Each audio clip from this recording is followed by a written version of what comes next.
मीनबहादुर गुरुङले तपाईलाई 50, 60, 70 करोड पर्ने जग्गा दिएर अर्को 20-30 करोडको घर ड्याङ्ग कीर्तिपुरमा मीन भवन कीर्तिपुर बनाइदिने हुनुभयो भनेपछि नेकपा एमालेको धोती खुस्किन अब बाँकी के रह्यो त?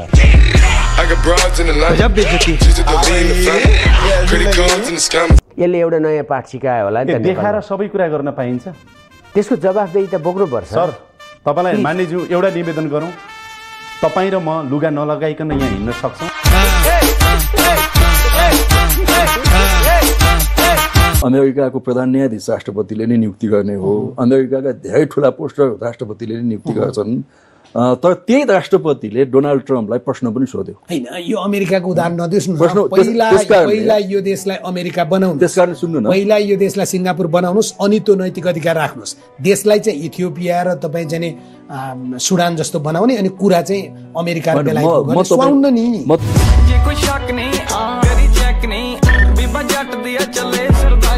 कुनै बेला ब्याङ्कहरू भनौँ न, वाणिज्य ब्याङ्क, राष्ट्र ब्याङ्क धाराशाही हुँदै थियो नि। ती वाणिज्य ब्याङ्क, राष्ट्र ब्याङ्क कसले उकासेर ल्यायो त? कुलमानजीले ल्याउनु भयो? त्यहाँ त अर्को कोही सियो थियो नि। होइन, तपाईँलाई चाहिँ किन यो भन्छन् नि कहिलेकाहीँ, अति धेरै न्यु खोज्यो भने तेरो ढाड चिला छ भन्छन् क्या। तपाईँको चाहिँ ढाड यति धेरै किन चिलाएको भने क्या? जलवा है हमारा। जनतामा आशा केले जगाउँछ भन्दा सरकारको नीति र कार्यक्रमले, बजेटले त्यसलाई छातीमा हात राखेर भन्नुस् त। एउटा छातीमा हात राखेर राखिराख्छु त। नेपालमा पछिल्लो 10, 12, 15 वर्ष यता आएका कुनै पनि बजेटले नेपाली जनताको आशा, भरोसा, विश्वास कायम गरेर बजेट आउने भयो, ओहो नीति तथा कार्यक्रम आउने भयो, अब हामी जनताको चाहिँ काय पलट नेताले गर्छन् भनेर जनतालाई विश्वास लागेको होला।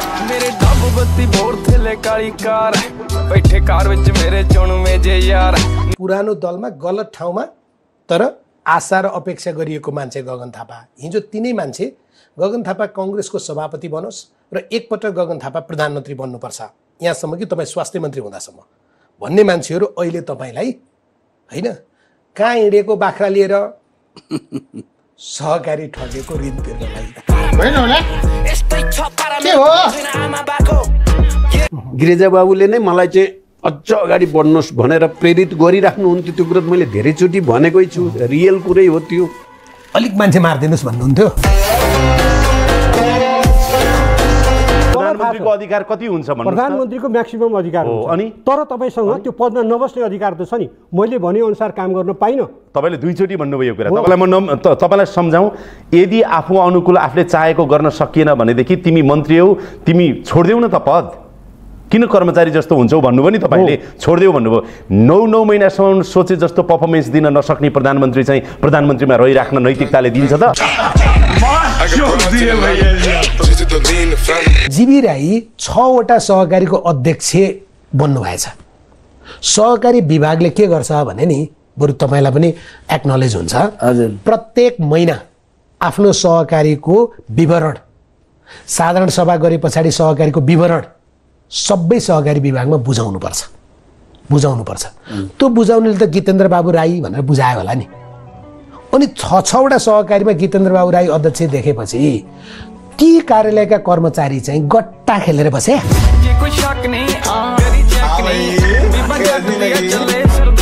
एउटा निवेदन गरौँ कि यो देशमा अहिले आएको करिब 18 खर्बको बजेट, 18 खर्बको बजेटमा विकास बजेट कति छ? म भन्छु 2-3 खर्ब, 3 खर्ब, 3.5 खर्ब, 3.5 खर्ब हो हैन?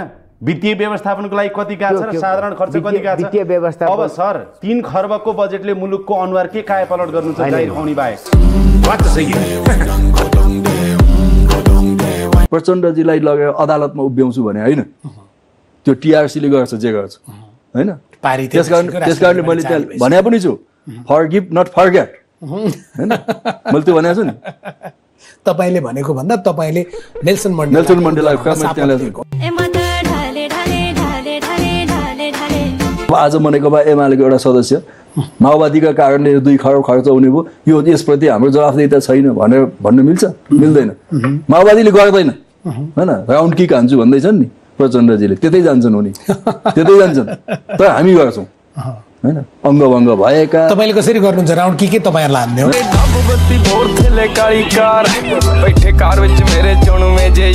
सात सालमा डेमोक्रेसी आउनुभन्दा अगाडिदेखि नै तय भएको ब्युरोक्रेसीमा केही पनि चेन्ज भएन त्यो के थियो भन्दा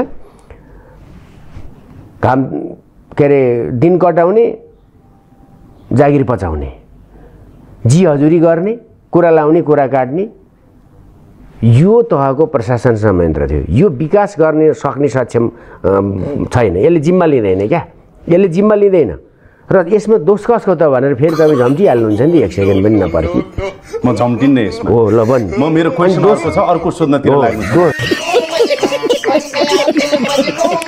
तपाईँ ढुक्क हुनुहुन्छ ज्ञानेन्द्र भाइमारा हुन् उनलाई जेल हाल्नुहुन्छ आफू बारम्बार प्रधानमन्त्री भन्ने तपाईँको मित्र केपी ओली अहिले प्रधानमन्त्री हुनुहुन्छ उहाँ कविता लेखेर भाइमारा भन्ने तपाईँ भाषण गरेर भाइमारा भन्ने अनि एउटा भाइमारालाई हात हल्लाउँदै अब म आएँ भन्न छोडिदिने गरे के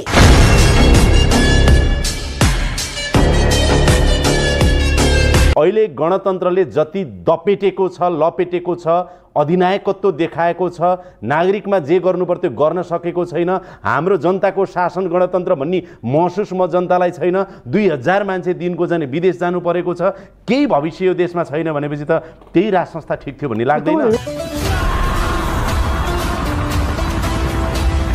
मजाको झापड काठमाडौँको मेयरले तपाईँहरूलाई हान्दिनु भयो नि हैन उहाँले हानेर केही फरक पर्दैन उहाँले के भन्नु भएको छ भने अब खोला मात्रै होइन टोडी खेल खुला मञ्च पनि आफ्ना कार्यकर्तालाई दिने अध्यादेश पास गर्नुभएको छ बधाई छ सरकारमा रहेका कार्यकर्ताहरूलाई प्रधानमन्त्री केपी शर्मा ओली र काङ्ग्रेस सभापति शेरबहादुर देउवाको फोटो राखेर उहाँले भन्नुभयो ल ठिक छ कहिलेबाट बाँड्ने खुला मञ्च र टोडी खेल दिनु पर्यो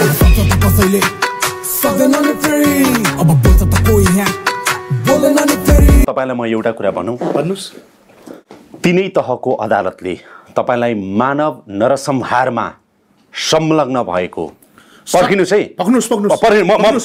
मेरो प्रश्न मानव नरसंहारमा संलग्न भएको व्यक्ति भनेर कसुरदार ठहर गरेर तपाईलाई अपराधी ठहर गरेको छ अदालतले कानुनी रूपमा तपाई अपराधी हो नि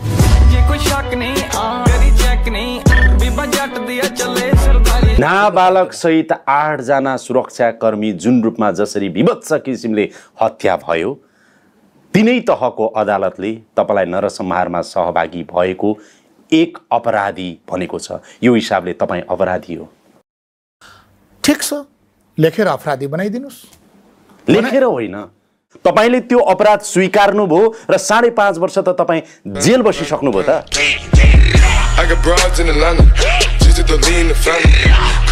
मैले तपाईलाई चिनेको म आफैले समय जोडेको 32 वर्ष भएछ हैन 2049 सालदेखि तपाईलाई म चिन्दछु तपाईले चाहिँ मैले तर यो बीचमा तपाईलाई तपाईकै सहकर्मीले के आरोप लगाए त्यो पक्ष चाहिँ कस्तो धेरै ढाकेर गर्नु भएको रहेछ हैन नक्कली माओवादी भएर हतियार तस्करी गर्नु भएको रहेछ यो बीचमा त्यसैले काठमाडौँमा घर बनाउनु भएको रहेछ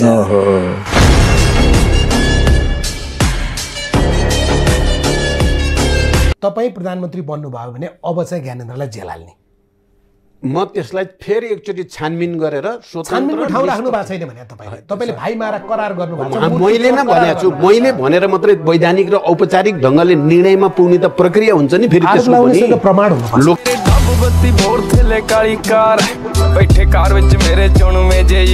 लोड सेडिङको कुरो अर्कोले गर्यो भने तपाईले मलाई प्रश्न सोध्नु नै मलाई अनौठो लाग्छ मैले प्रश्न सोधिरा हैन तपाईको मित्रले लगाएको आरोप सोधेको त्यसकारण त्यो एक समय त दुईटा सरेसको थालमा त्यो पनि दुर्गा प्रसाईको घरमा मिठो मानेर मार्सीसँगै खाएको नि त त्यसो भएर सोधेको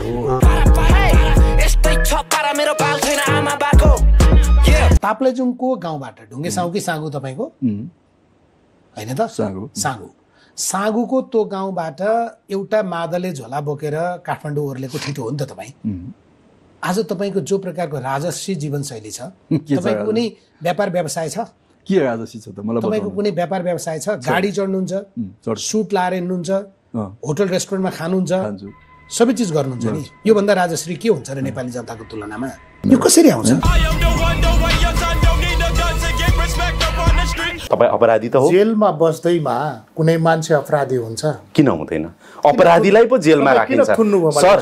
भन्छु नि म, तपाईँलाई किन राखियो भने तपाईँ अपराधी भएकोले तपाईँलाई जेलमा राखियो। तपाईँ अभियुक्त भएको भए तपाईँलाई हिरासतमा राखिन्थ्यो। तपाईँलाई अलिकति शङ्का गरेको भए सोधपुछ हुन्छ। सिम्पल। बिपीको पुत्र हुनु बाहेक तपाईसँग नेपाली राजनीतिको त्यस्तो के योग्यता छ?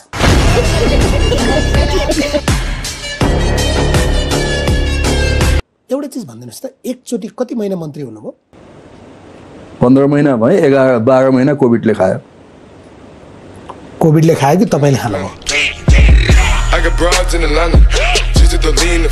एकचोटि मन्त्री भएर निक्लिँदा एउटा जीवनभरिलाई चाहिँ पुग्छ नेपालमा? त्यो बेपत्ताको परिवारकोमा गएर तपाईँले भेट्नुभयो, शहीदको परिवार कहाँ गएर भेट्नुभयो नि, उनीहरूको हालत र अवस्था देख्दा तपाईँको मनमा के आयो? स्थिति दयनीय नै छ र मैले यो पटक हामीले विगतमा जति तपाईँहरूको आँसु पुछ्न हामी आइराख्नु पर्थ्यो त्यहाँ कमी भयो। हाम्रो पार्टी त्यहाँ चाहिँ कमजोरी गरेकै हो भनेर क्षमा याचना गरेपछि सबैले क्षमा दिने हुँदो रहेछ। अहिले यस्तो तपाईँको बोली नै त्यस्तो छ, त्यो भएर एकछिनलाई तपाईँले भनेपछि लुटुपुटु भयो होला।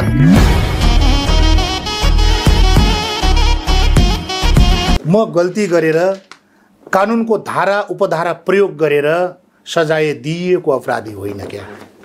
म शक्तिको चरम दुरुपयोग गरेर एकजना बहुमुखी प्रतिभाशाली नागरिकलाई जबरजस्ती झ्यालखानामा कोचिदिएको नागरिक हो। र त्यही शक्तिको दुरुपयोग गरेर झ्यालखानाबाट बाहिर निस्किएको अर्को राजनीतिक दलको एउटा नेता पनि हो तपाईँ। उपनिर्वाचनमा अलिकति धक्का लाग्यो होइन, सबै सक्यो भन्ने लाग्यो। अलिकति धक्का मात्रै नभन्नुहोस् न, यसलाई घन्टी बजेको पनि नभन्नुहोस् न, तपाईँहरूको त घन्टा बजिसक्यो। 12 रेक्टर स्केलले नभत्किने जग भएको घर हो कांग्रेस र यसलाई अझै बलियो बनाएर रूपान्तरित बनाएर आधुनिक बनाएर जान्छु भन्छ। त्यो खालको साथीहरूको ठुलो संख्या देशभरि छ। त्यो संख्याको बलमा चिन्ता कहाँ छ भने तनहुका जनताले दुईटै गालामा रातो हुन गरी घापु लगाइदिए दुईचोटि उपचुनावमा।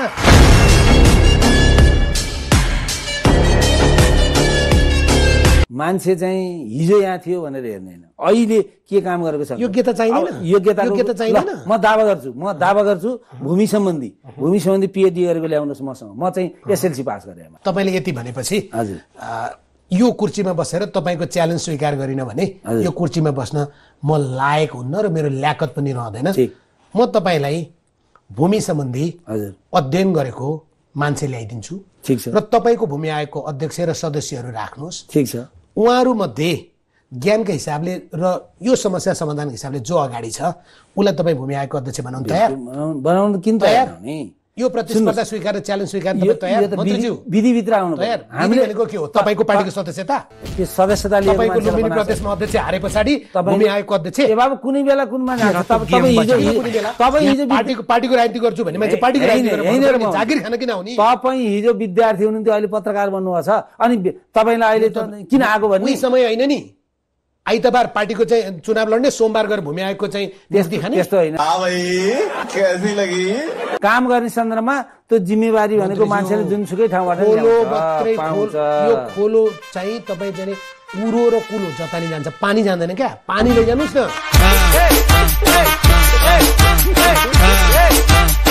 अस्ति एक हप्ता पहिले मात्रै मेरो साथीले, मेरो भान्जीले बर्दियाबाट 2टा कुखुरा पठाइदिनु भएको थियो होइन। म फैसला भएकै तेस्रो दिनमा हो।